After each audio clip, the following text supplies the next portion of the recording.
പുതിയ ID create ചെയ്യുന്ന ടൈമിൽ അപ്ലൈൻ റെഫറൽ ലിങ്ക് വെച്ചിട്ട് ഡിസ്കവറിൽ പോവാം. അതിനുശേഷം അവിടെ പേസ്റ്റ് ചെയ്യാം. പേസ്റ്റ് ചെയ്ത് കഴിഞ്ഞാൽ ഇതേപോലെയുള്ള വിൻഡോ കാണും. അതിൽ കണ്ടിന്യൂ കൊടുക്കുക.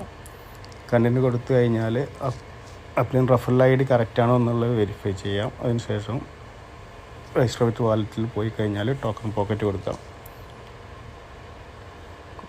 അതിൽ സ്മാർട്ട് കോൾ വരും. അത് കണ്ടിന്യൂ കൊടുത്ത് നേരെ സൈറ്റിൽ കയറും. അത് കയറി കഴിഞ്ഞാൽ നമ്മൾ മെനുവിൽ പോയി പ്രൊഫൈലിൽ പോവാം.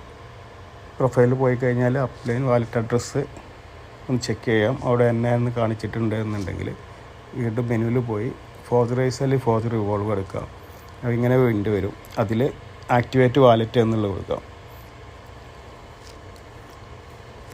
സ്മാർട്ട് കോൾ കൊടുക്കാം.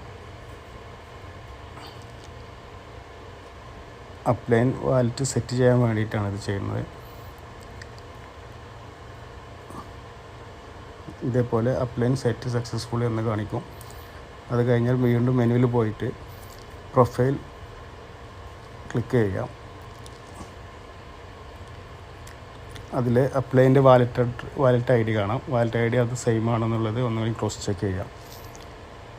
അതിനുശേഷം മാത്രം നമ്മൾ ഫോർജർ റിവോൾവിൽ പോയി നമ്മൾ എത്ര ലെവലാണോ നമ്മൾ ആക്ടിവേറ്റ് ആക്കുന്നത് അത് പർച്ചേസ് ചെയ്ത് നമ്മൾ പോകാമെന്നുള്ളതാണ്.